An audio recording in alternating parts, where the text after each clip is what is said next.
une très bonne question et ça tombe bien parce que l'APB, la Fédération des nouvelles technologies de l'information, de l'offshoring et des télécommunications, organise l'Africa IT Expo, qui est la vitrine marocaine des nouvelles technologies, avec la présence de grands acteurs, notamment pour cette édition les acteurs de la Chine et de l'Afrique subsaharienne. Là aujourd'hui on a un événement, un side event par rapport à ça qui traite la problématique de la compétence dans le domaine des nouvelles technologies de l'information, de l'automobile et de l'aéronautique, pour ne citer que cela, et ça tourne autour de la compétence. Donc la thématique c'est de nouveaux gisements de compétences au service de l'offshoring. Donc notre but c'est de mettre l'accent sur la disponibilité des profils au Maroc. Où sont-ils ?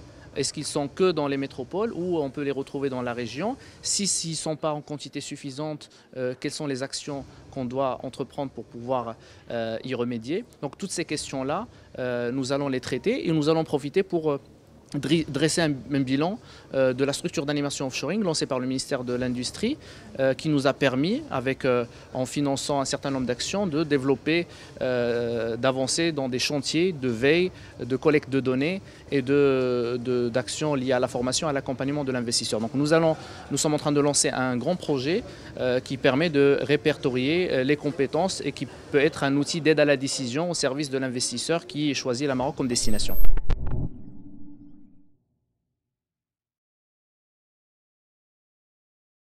Alors définitivement, parce que justement l'ITEX de cette année notamment incarne cette idée-là, de faire du Maroc le portail de l'Afrique vis-à-vis des autres pays occidentaux développés, notamment la Chine, qui a choisi de participer, d'être un invité d'honneur pour cette édition-là, justement pour pouvoir intégrer les marchés africains grâce au hub marocain. Donc évidemment, toutes les révolutions, tous les changements de la 4e révolution industrielle, la convergence de l'industrie avec les nouvelles technologies de l'information, tout ça, le Maroc, aujourd'hui, on est prêt. Maintenant, il faut les compétences et nous sommes là pour traiter cette problématique.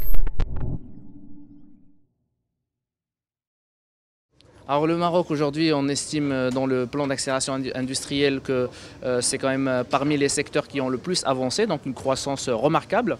Alors cette croissance aujourd'hui en termes d'emplois créés, donc nous sommes déjà en fin 2018 à presque 70 000 emplois créés de 2014 à 2018 et on prévoit une croissance notamment du chiffre d'affaires par an destiné à l'export de plus de 28%. Donc c'est des chiffres quand même qu'on ne retrouve pas facilement ailleurs. Merci.